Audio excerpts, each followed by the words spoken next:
ನಮಸ್ಕಾರ ಎಲ್ಲ ಪ್ರಿಯ ವೀಕ್ಷಕರಿಗೆ.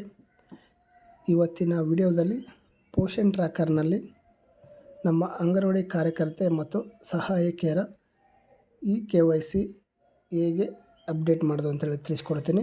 ಈ ರೀತಿಯಾಗಿ ನಿಮಗೆ ಎರರ್ ಮೆಸೇಜ್ ಬಂದಾಗ an error occurred while processing your request try again ಅಂತ ಬರುತ್ತೆ. ನಿಮಗೆ ಇದನ್ನು ಯಾವ ರೀತಿಯಾಗಿ ಸಾಲ್ವ್ ಮಾಡೋದು ಅಂತೇಳಿ ನಾನು ತಿಳಿಸ್ಕೊಡ್ತೀನಿ. ಪೋಷನ್ ಟ್ರ್ಯಾಕರ್ ಲಾಗಿನ್ ಆದ ನಂತರ ಅಂಗನವಾಡಿ ಕಾರ್ಯಕರ್ತರ ಪ್ರೊಫೈಲ್ ಓಪನ್ ಮೋರ್ ಬಟನಲ್ಲಿ ಪ್ರೊಫೈಲ್ ಓಪನ್ ಮಾಡಬೇಕು. ಆ ಪ್ರೊಫೈಲಲ್ಲಿ ಯಾವ ರೀತಿಯಾಗಿ ಅಪ್ಡೇಟ್ ಮಾಡೋದು ಅಂತ ನಾನು ತಿಳಿಸ್ಕೊಡ್ತೀನಿ. ಅಂಗನವಾಡಿ ಸಹಾಯಕಿಯರ KYC ಪೂರ್ಣಗೊಂಡಿದ್ದರೆ ಒಂದು ಸಲ ಪರಿಶೀಲನೆ ಮಾಡ್ಕೊಳ್ಬೇಕಾಗುತ್ತೆ. ಪೂರ್ಣಗೊಂಡಿದೆ. ಈಗ ನಾವು ಅಂಗನವಾಡಿ ಕಾರ್ಯಕರ್ತೆಯರದು ಹೇಗೆ ಮಾಡೋದು ಅಂತೇಳಿ ತಿಳಿಸ್ಕೊಡ್ತೀನಿ. ಮೊದಲು ನಾವು ಮೋರ್ ಬಟನಲ್ಲಿ 3 ಡಾಟ್ ಇದ್ರ ಮೇಲೆ ಕ್ಲಿಕ್ ಮಾಡಿದ ನಂತರ ಅಪ್ಡೇಟ್ ಪ್ರೊಫೈಲ್ ಅಂತ ಬರುತ್ತೆ. ಇಲ್ಲಿ ನಾವು ಒಂದು ಗಮನಿಸಬೇಕಾದ ವಿಷಯ ಏನಂದರೆ ಆಧಾರ್ ನಂಬರು ಮತ್ತು ಆಧಾರದಲ್ಲಿ ನೇಮ್ ಹೇಗಿದೆ ಅದೇ ರೀತಿ ನಾವು ಅಪ್ಡೇಟ್ ಮಾಡಬೇಕು. ಇಲ್ಲಿ ಆಧಾರ್ ನಂಬರು ತಪ್ಪಾಗಿ ಎಂಟ್ರಿ ಮಾಡಿರ್ತಾರೆ. ಆದ್ದರಿಂದ ನಾವು KYC ಕಂಪ್ಲೀಟ್ ಮಾಡಬೇಕಾದ್ರೆ ಎರರ್ ಮೆಸೇಜ್ ಬರುತ್ತೆ.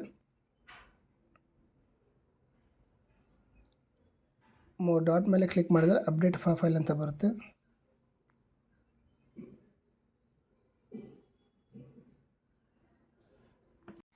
ಸರಿಯಾದ ಆಧಾರ್ ನಂಬರು ಮತ್ತು ನೇಮ್ನ ನಾವು ಏನಾದರೂ ಕರೆಕ್ಷನ್ ಇದ್ದರೆ ಮಾಡ್ಕೋಬೋದು.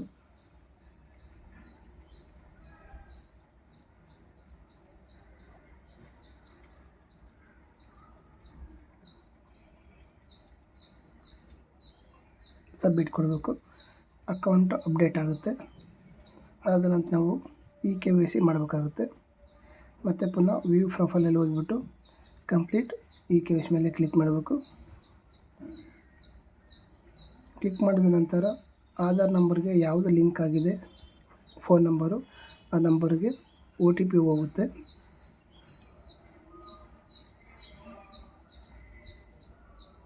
ಈ ರೀತಿಯಾಗಿ ಪೇಜ್ ಓಪನ್ ಆಗುತ್ತೆ. ಆಧಾರ್ ನಂಬರು ಮತ್ತು ಆ ಬಾಕ್ಸಲ್ಲಿರೋ ಟೆಕ್ಸ್ಟ್ನ ನಾವು ಸರಿಯಾಗಿ ಎಂಟ್ರಿ ಮಾಡಬೇಕಾಗುತ್ತೆ. ಒಂದು ವೇಳೆ ಏನಾದರೂ ಟೆಕ್ಸ್ಟ್ನ ತಪ್ಪಾಗಿದ್ದರೆ ಮತ್ತೆ ಪುನಃ ಎಂಟ್ರಿ ಮಾಡೋಕ್ಕೆ ತಿಳಿಸುತ್ತದೆ.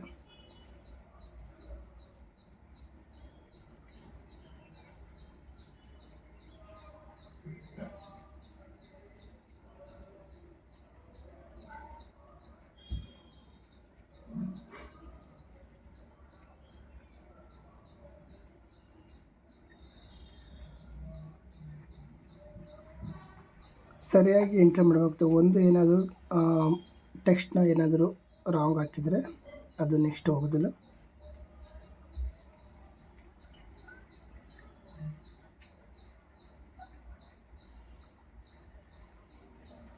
ನೆಕ್ಸ್ಟ್ ಅಂತ ಕೊಡಿ.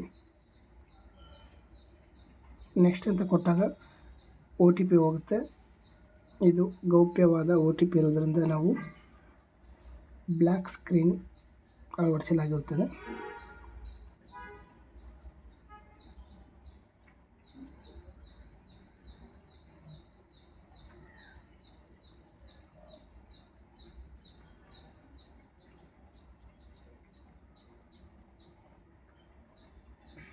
OTP ಎಂಟ್ರಿ ಮಾಡಿದ ನಂತರ KYC has been successful completed ಅಂತ ಬರುತ್ತೆ.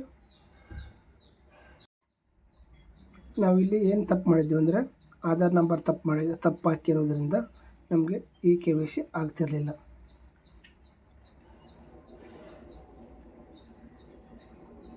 Completed KYC 8/4/2026.